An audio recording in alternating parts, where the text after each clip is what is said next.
Good evening. Great to be learning with you on a Sunday, Yom Rishon. Let's light up the darkness.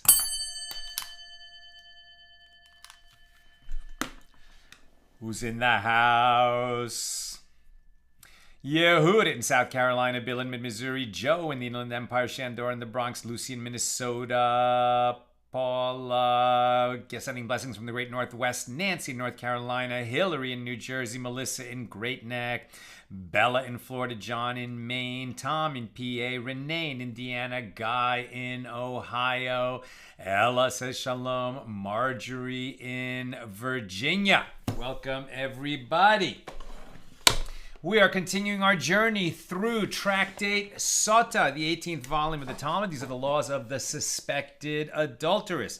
We are in chapter 7 on page 36, continuing our discussion here in chapter 7 of this idea that when the adulteress is brought to the temple, right, when the temple is standing, so there has not been a Sotah ritual in nearly 2,000 years, but when the temple is standing in Jerusalem, and the husband warned his wife, don't seclude yourself with this particular man that looks like it's been inappropriate contact or communication in the past.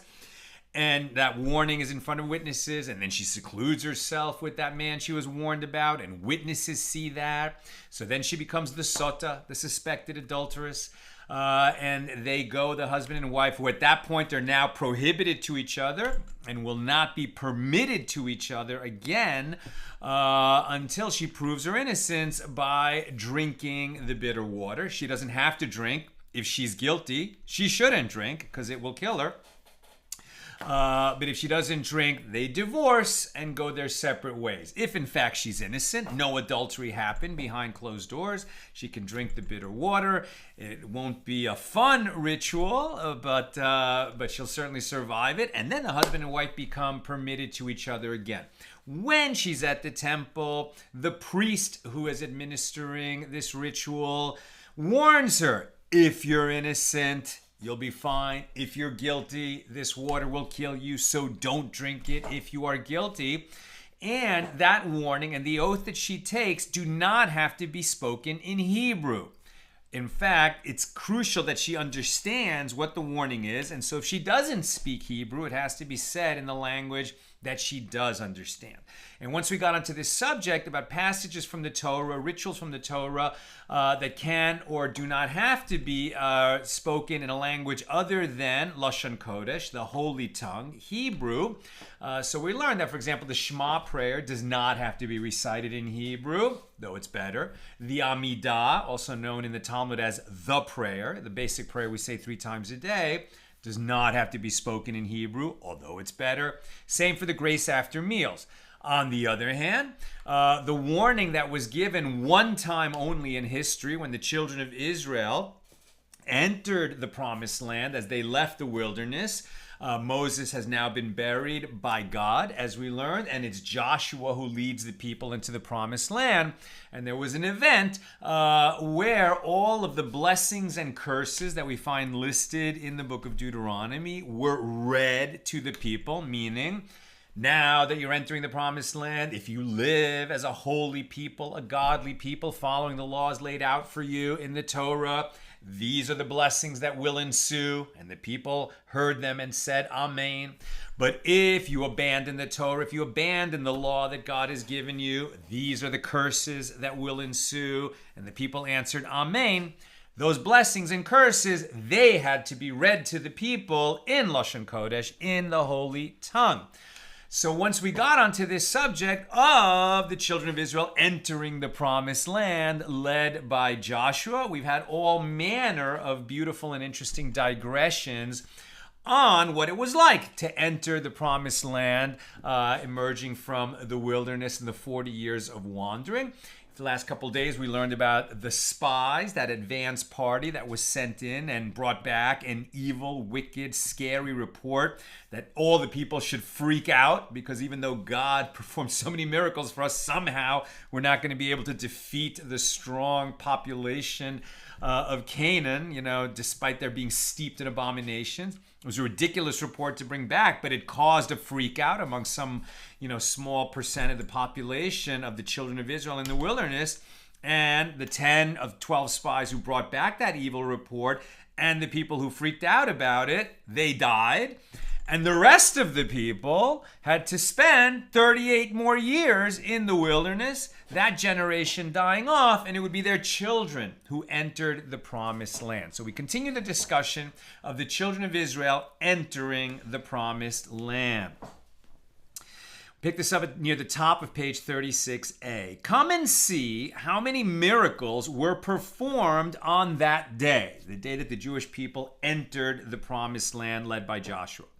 The Jewish people crossed the Jordan and they arrived at Mt Gerizim and Mount Ebal, which are more than 60 mil, so on the scale of 60 miles, from the river. And on that day, no entity was able to stand before them. And anyone who stood before them was immediately stricken with diarrhea. That's what it says. As it is stated, quote, I will send my terror before you and will confound all the people that you encounter. Exodus 23:27. And the sages interpreted this terror that confounded our enemies as we entered the land, as it literally shook their bowels to the point that they had a discharge. And similarly, the verse states, quote, terror and dread falls upon them. By the greatness of your arm, they are still as stone, till your people pass over, Lord. Exodus 15:16. And this alludes to the first arrival of the Jewish people in the land of Israel during the period of Joshua. And the verse continues, same verse, Exodus 15:16, till the people that you have gotten pass over, right? So the verse was, terror and dread falls upon them. By the greatness of your arm, they are still as stone, till your people pass over, Lord, till the people that you have gotten pass over. Seemingly redundant phrase. Didn't we just hear until the people pass over? Why, with a slightly different formulation, does the Torah repeat this idea that the people will pass over twice? And this alludes, the repetition of it, alludes to the second arrival, the second time that the children of Israel arrive in the promised land. When was the second time? Can you guess? Do you remember?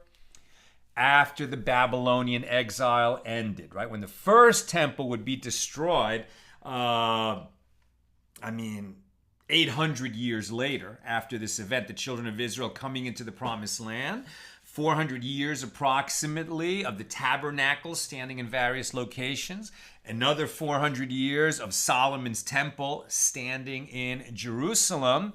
And then the spiritual level of the people had fallen so low that we fell prey to Nebuchadnezzar, who came with the Babylonian army and destroyed the first temple, and then took most of the population of Jews out of the promised land and into Bavel, into Babylonia. Nebuchadnezzar himself was soon defeated by the Persian Empire. And after 70 years of exile, the king of the Persian Empire, who was actually the son of Queen Esther from the Purim story, allowed the children of Israel to return. And that's when the second temple was built. So it's this return of the exiles after the Babylonian exile that would be the second arrival of the children of Israel. Right? This alludes to the second arrival when the Jews returned to the land of Israel from Babylonia. Accordingly, say from now that the Jewish people were worthy of having a miracle performed for them during the second arrival, just like they were worthy of having miracles performed for them during the first arrival, right? As we learned yesterday and the day before, that the Jordan River parted, much as the Red Sea parted for the children of Israel to cross. But why did they not come back when the second temple was rebuilt, when the exiles returned? We don't read about a miracle happening then, right? We would read about that in Ezra and Nehemiah. Why don't we read that? Because their sin, the sin of the people in that generation, caused them to enter the land of Israel through a natural process with the permission of the kings of other nations. Now, the Gemara continues its description of the entrance into the land of Israel during the period of Joshua, right? The first arrival into Israel. And afterward, they brought the stones and built the altar on Mount Ebal and plastered it over with plaster and wrote on the stones all of the words of the Torah in 70 languages, as it is stated, and you shall write on the stones all of the words of this law, clearly elucidated. And we learned yesterday that because the Torah was not merely carried around, in the form of a scroll that Moses had written, and then, carried in the Ark of the Covenant and read during the years of the Hakel, to the Jewish people by their king, but also it had been published, as it were. The first publishing of the Torah was the writing of the entire Torah on these stones that they erected after they crossed the Jordan River and before they commenced the conquest of the land, eradicating the Canaanites, and their abominations who were living in the land at that time. And we learned yesterday that because the Torah was published in this way and was available to anyone who wanted to come and read it, it's like the rest of the nations of the world were on notice. This is the God of the world, the creator of the world. This is the law that he has sent into the world. Most of its commandments apply only to the Jewish people, but at least 7 of them, and as we've learned many times, these commandments, called the Noahide commandments, which apply to all people, are not just 7 simple laws. They're sort of categories of laws that require study, right? And that's why all people in the world should do some Bible study, some Torah study, so that they understand who God is and what their obligations are.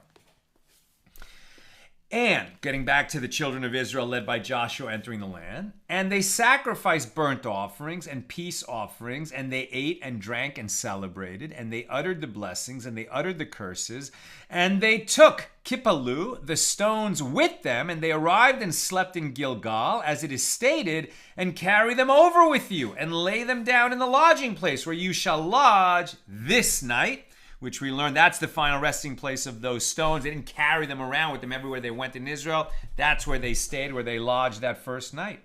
Now, one might have thought that they were required to place these stones at each and every lodging place where they stayed. Therefore, the verse states, where you shall lodge this night, meaning only on that night. And it is written, and those 12 stones which they took out of the Jordan, Joshua set up in Gilgal.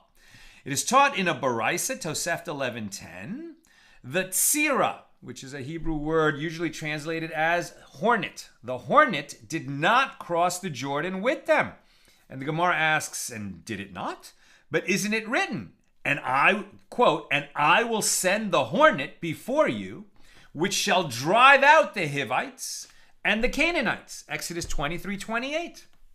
So Rabbi Shimon ben Lakish says, the hornet stood on the banks of the Jordan and threw its venom at the inhabitants of the land, and it blinded their eyes from above and castrated them from below. As it is stated, quote, yet I destroyed the Amorites before them, whose height was like the height of the cedars, and they were strong as the oaks. Yet I, God, destroyed their fruit from above and their roots from beneath. Amos 2:9. Rav Papa said there were 2 hornets. One was the hornet of Moses, which helped conquer the eastern side of the Jordan, and one was the hornet of Joshua. And the hornet of Moses did not cross the Jordan, but the hornet of Joshua did cross. I mean, there's nothing surprising about what we're learning here, except perhaps the manner of God's assistance in, helping the Jews conquer the land. You might ask, why didn't God just send a plague, let all the Canaanites drop dead, and then the Jews could just walk in and occupy the land, and there wouldn't have to be a conquest? And I think that from there, you learn a kind of lesson that we learn over and over and over and over again, that earned rewards are sweeter than unearned rewards, right? So God enabled the people to participate in sort of earning the land by participating in the conquest and driving out these people who were just steeped not only in idolatry, but in child sacrifice, etc. It is stated in the Mishnah, 6 tribes ascended to the top of Mt Gerizim, as it is stated, half of them in front of Mt Gerizim and the half of them in front of Mount Ebal, right? This is when they read the blessings and curses. And the Gemara asks, what is the meaning of the term, and the half of them? It seems to be referring to a division that already existed. So Rav Kahana says, the same way that the tribes were divided up here on the mountains, so too were they divided on the stones of the ephod, a garment of the high priest, right? So the high priest, the Kohen Gadol, had among the garments that defined him as the high priest, this breastplate known as the ephod, which contained stones on it. Well, there's the stones that were on his shoulders, and there's the 12 stones representing the 12 tribes. But here I think they're talking about the stones that were on the shoulders and which had written on them the names of the tribes. That's what we're going to be discussing. So the Gemara raises an objection to this answer. The high priest had 2 precious stones on the part of the ephod that rested on his shoulders, one on this side and one on that side. And the names of the 12 tribes were written on them, 6 on this stone and 6 on that stone. As it is stated, quote, 6 of their names on the one stone, and the names of the 6 that remain on the other stone, according to their birth. Exodus 28:10. Now, it is derived from the verse that only the names on the second stone were written according to the order of their birth: Gad, Asher, Issachar, Zebulun, Yosef, and Benjamin. But the names on the first stone were not written according to the order of their birth. Why? Because Judah was written first, right? Judah was the 4th son. Leah provided the first 6 sons, or at least provided 6 sons, right? And who was the oldest? Reuben. Who was the second oldest? Shimon. 3rd was Levi. 4th was Judah. But Judah assumed the position of leadership among his brothers because of the growth and maturation that he underwent after the incident of selling their brother Joseph into slavery, and in the whole story of the incident of Tamar that we've talked about on other days. And we know that Yehuda sort of was promoted to be like the firstborn because royalty would issue from Yehuda, from Judah.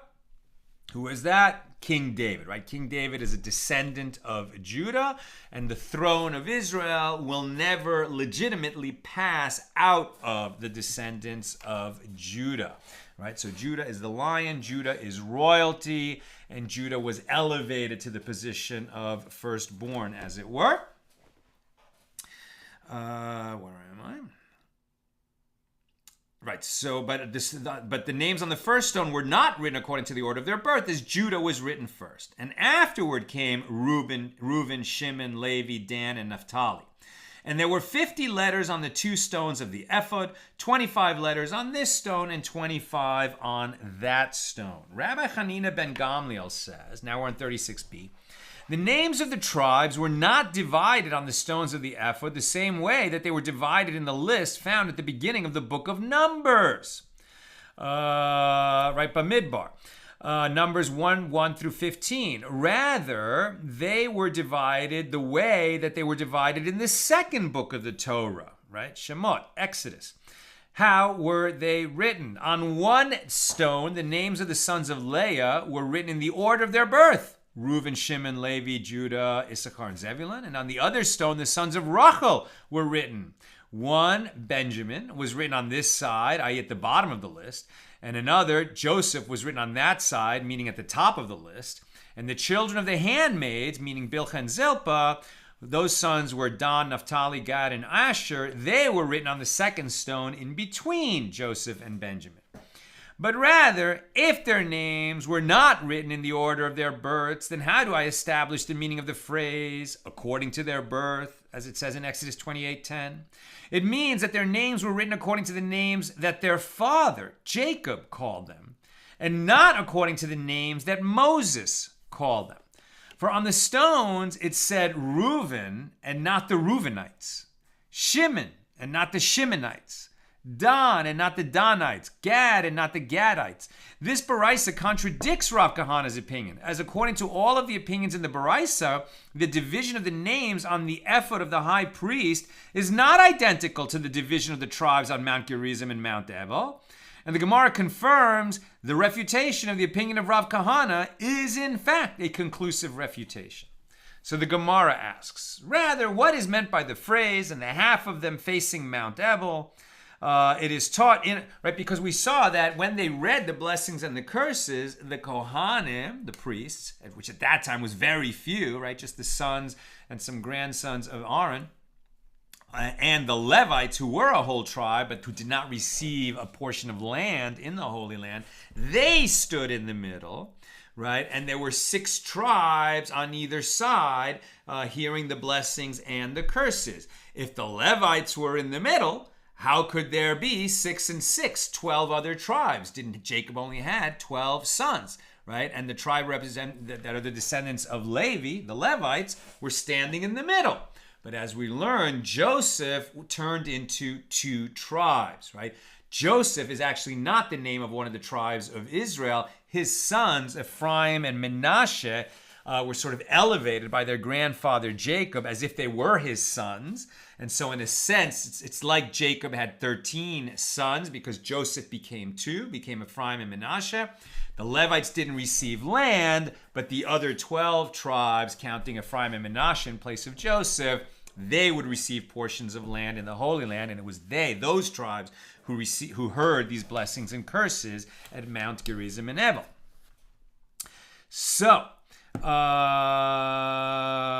right, so the Gemara asks, rather, what is meant by the phrase, and the half of them facing Mount Ebal? It is taught in Baraisa. The use of the definitive article in the verse indicates that the smaller half of the Jewish people was on Mount Ebal, and the half that was facing Mount Gerizim was larger than the half on Mount Ebal, because the tribe of Levi was included in the group that was facing Mount Gerizim, and they remain on the bottom between the 2 mountains.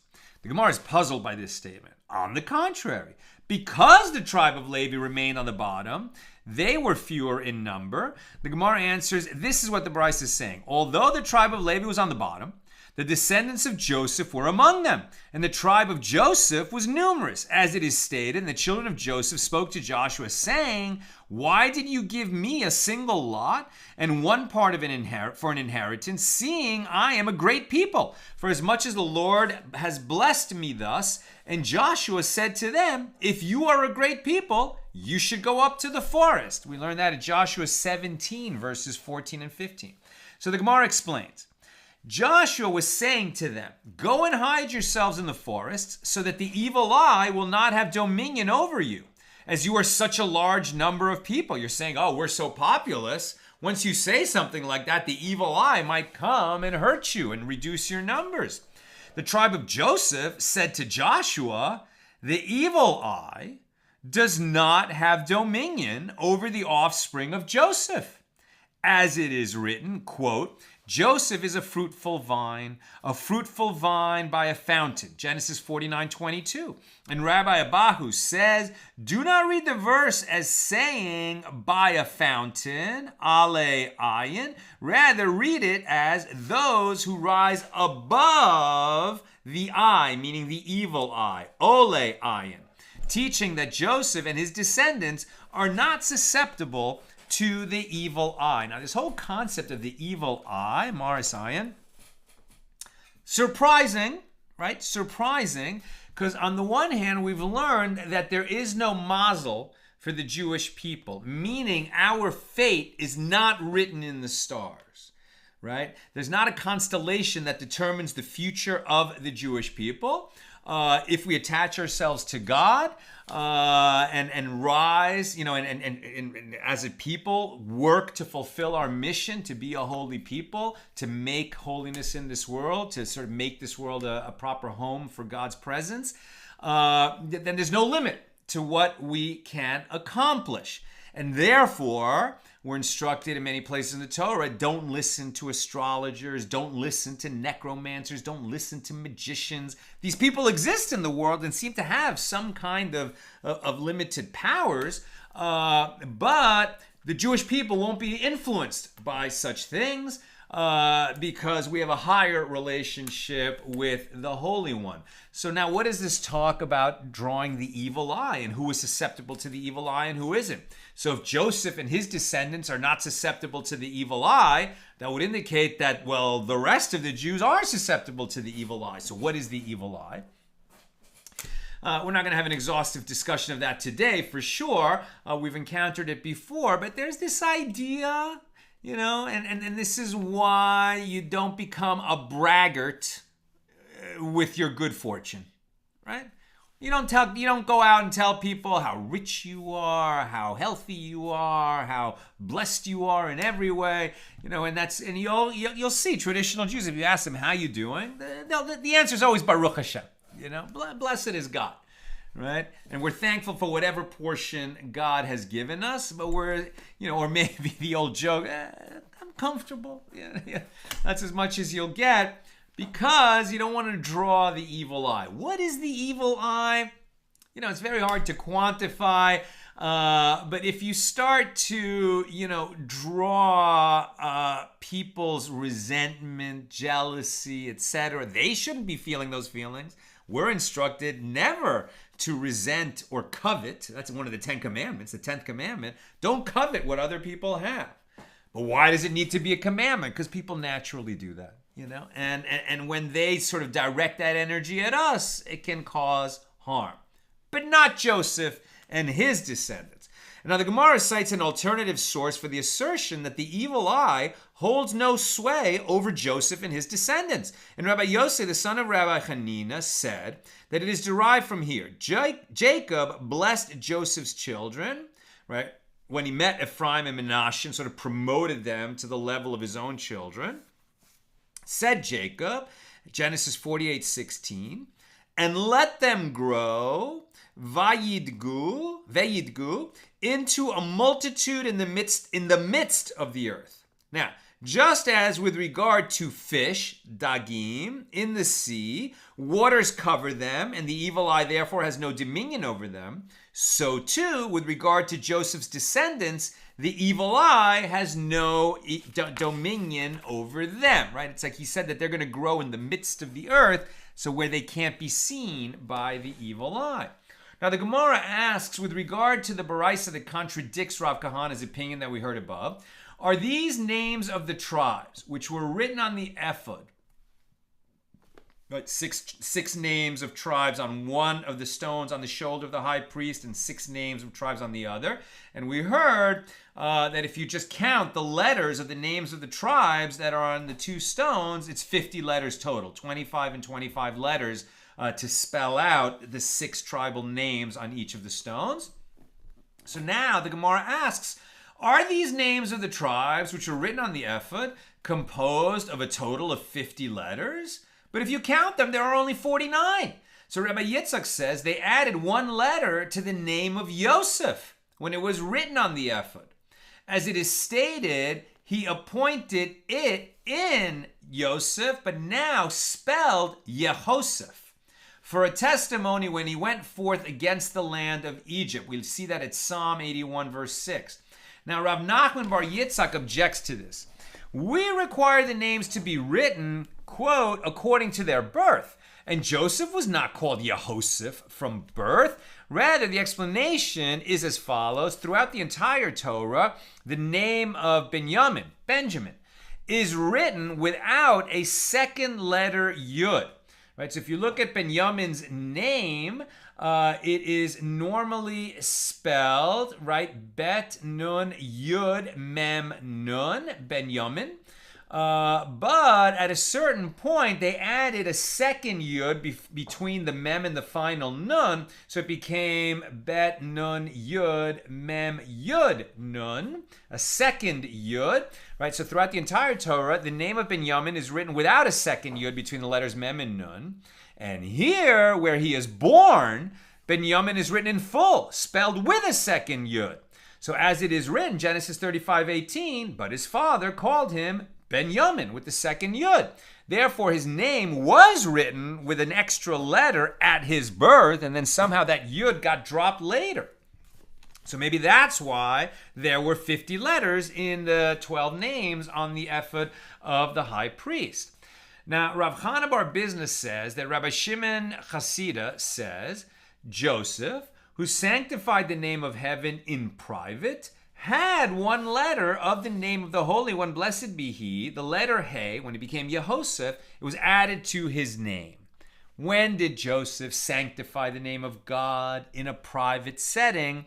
This is the episode of the wife of Potiphar, who tried to seduce Joseph, and he resisted that urge, as we learn. Whereas in the case of Yehuda, Judah, who sanctified the name of heaven in public, right, in the whole story with Tamar. So in sanctifying the name of heaven in public, Befarchesia, at the Red Sea, not the episode of Tamar, but rather at the Red Sea during the Exodus from Egypt. So this was not Judah himself, but his descendant, Nachshon, who's the one who, when it was time to cross the Red Sea, the water didn't part, but with tremendous faith, the leader of the tribe of Judah just walked into the water, and it was up to his nose before the water parted. But that tremendous act of faith was another reason why the tribe of Judah was promoted. That's what's being referenced here. And that is why Judah merited that his entire name is called by the name of the Holy One, blessed be he. Right? Because if you look in the name of Yehuda, which is spelled Yud, He, Vav, Dalet, He, and if you listen closely to that, take out the Dalet, and that's the name of God, right? So Yehuda is God's name, but with the addition of the letter Dalet before the final He, very similar to God's name. So Yehuda maybe was destined for greatness since his name was already so similar to God's name. Now the Gemara explains what is the situation where Joseph sanctified God's name in private, as it is written, quote, and it came to pass on a certain day when he went into the house to do his work, Genesis 39:11. And Rabbi Yochanan says this teaches that both Joseph and Potiphar's wife stayed in the house as they intended to perform a matter of sin. Usually we hear that story and it's like, this wife of Potiphar, she was a real piece of work, very lustful woman who tried to seduce, the very innocent Joseph, who remained loyal to his master, who had been very good to him, Potiphar, and refused to sleep with the man's wife. But here we're learning from Rabbi Yochanan that, Joseph passed the test, but it was not fully innocent in how it arose, right? That she kept, coming on to him day after day after day. And finally, they had this opportunity. The rest of the household was away on business. It was only Joseph and Potiphar's wife in the house. And the two of them went into the house with the plan to use this opportunity to consummate their lust, mutual, both of them. Right, so both of them came into the house with that plan. But the verse continues, and there was none of the men of the house there within. So the Gemara asks, is it possible that in such a large and important house like the house of that wicked man, that no one was there? Right? Why is Potiphar wicked? Well, after all, he was a slave owner, an owner of the Jewish slave Joseph. Now, the school of Rabbi Yishmael taught that day was their festival day. And they all went to the house of idol worship. And she told them that she was sick and could not go. As she said to herself, I have no day on which Joseph will attend to me like this day. So the verse states, and she caught him by his garment, saying, lie with me. Genesis 39:12. At that moment, right? So according to Rabbi Yochanan, Joseph was ready to commit the sin. But at that moment, he remembered his father. He remembered his father Jacob. And when he remembered his holy father, that's what gave him the strength to resist that urge. Says the Gemara, at that moment, his father's image, Deyokano, came and appeared to him in the window. And the image of his father said to him, Joseph, the names of your brothers are destined to be written on the stones of the ephod of the high priest. and you are to be included among them. Do you desire your name to be erased from among them, and to be called an associate, ro'eh, of promiscuous women? As it is written, but he who keeps company with harlots wastes his riches. Proverbs 29:3. As he loses his honor, which is more valuable than wealth. Immediately, quote, and his bow abode, teshev, firm. His bow abode firm, right? So his bow, B-O-W, like a bow and arrow, right? So his bow abode, right, became firm. Genesis 49:24. So Rabbi Yochanan says in the name of Rabbi Meir, this means that his bow, referring to his sexual organ, returned, shavah, to its strength as he overcame his desire. Very interesting. You might have thought that the, quote, strength of the male organ is an erection. We're learning here the strength of the male organ means that you don't think with your male organ, but that you overcome that urge and demonstrate your strength and do the right thing, and don't sleep with a married woman. Don't sleep with any woman who's not your own wife. Don't give in to that lustful urge, and master your desire. That's what it means that his organ returned to its strength. Very interesting read. And the verse about Joseph continues, quote, and the arms of his hands were made supple. Genesis 49:24. Meaning that he dug his hands into the ground and his semen was emitted between his fingernails. Quote, by the hands of the mighty one of Jacob. Genesis 49:24. Now, who caused his name to be etched onto the stones of the ephod? It was only the might of Jacob. From there, quote, from the shepherd, the stone of Israel. And this means from there, because of Joseph's ability to withstand this trial, he merited to become a shepherd, ro'eh, of the Jewish people. As it is stated, quote, listen, O shepherd of Israel, who leads like the flock of Joseph. Right? Joseph merited to be considered a shepherd of Israel, and he did, right? He saved the whole Jewish people in that generation because of that famine. Everyone would have perished, but Joseph was sent ahead by God. He ends up interpreting Pharaoh's dream, becoming the viceroy of Egypt, the second most powerful man in the world, saves the whole population of Egypt and his whole family from the famine that ensued, brought the whole family into Egypt, where they became very great, very numerous, very wealthy, until the enslavement began. Now, it is taught in a Baraisa, Joseph was deserving of having 12 tribes descend from him alone, the same as the 12 tribes descended from his father Jacob. As it is stated, these are the generations of Jacob, Joseph, Genesis 37:2. And this implies that everything that happened to Jacob was destined to happen to Joseph. However, he did not merit this because his semen was emitted from between his fingernails. What? And even so, the offspring that were meant to descend from him descended from his brother Benjamin, who did have 10 sons. And they were all named after Joseph. As it is stated, and the sons of Benjamin were Bela and Becher and Ashbel, Gera, Naaman, Ehi, Rosh, Mupim, Hupim, and Ard. They don't sound like they're all named after Joseph, but the Gemara explains Bela was named after Joseph, who was swallowed, Nivla, among the nations. And Becher received the name because Joseph was the firstborn, Bechor, and his mother Rachel. And Ashbel received his name because God sent Joseph into captivity, Shevau El, in Egypt. And Gera was named after Joseph, who dwelled Gar in a foreign land, Aksenayut.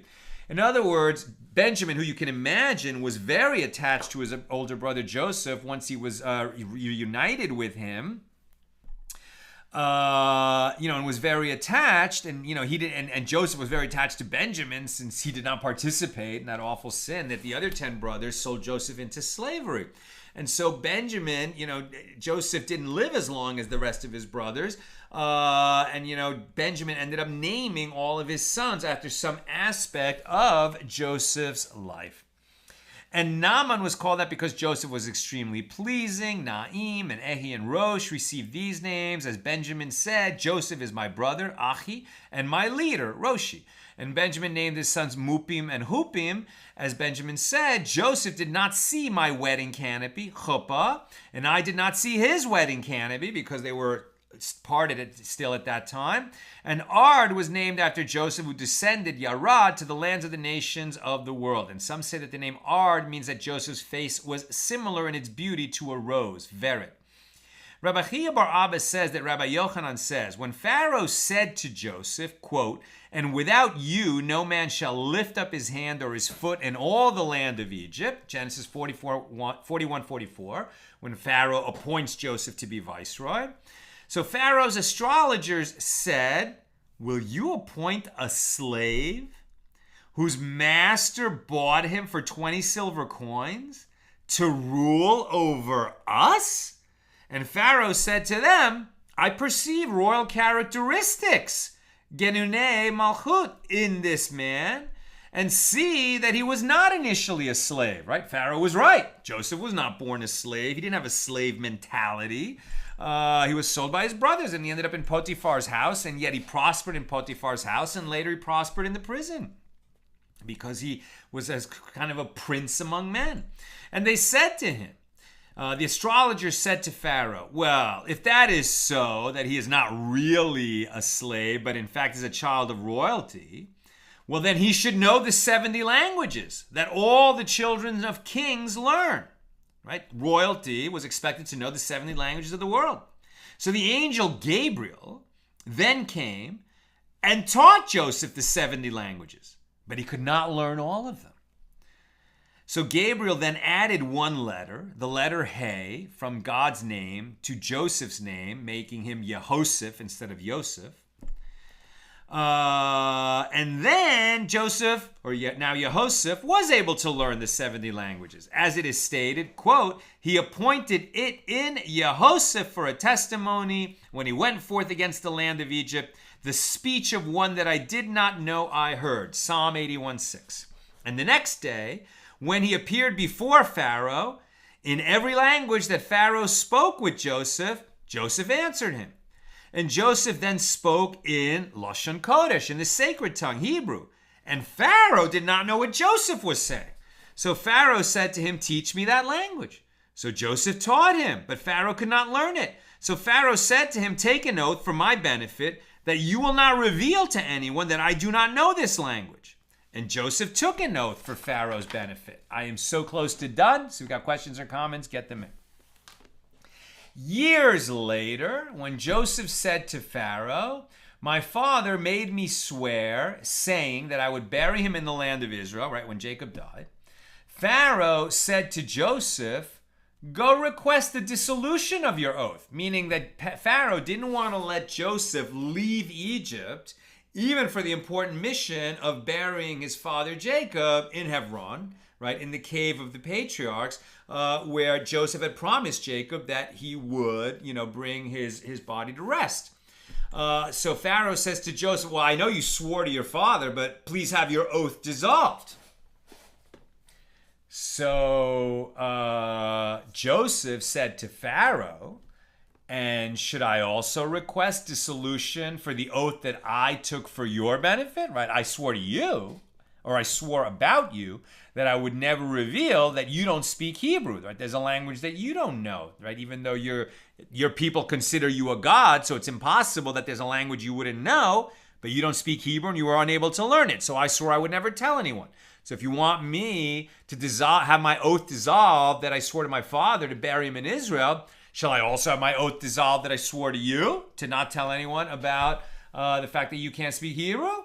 And consequently, even though Pharaoh was not amenable to letting Joseph go, he worried that Joseph would then request dissolution for the oath that he had taken for Pharaoh's benefit.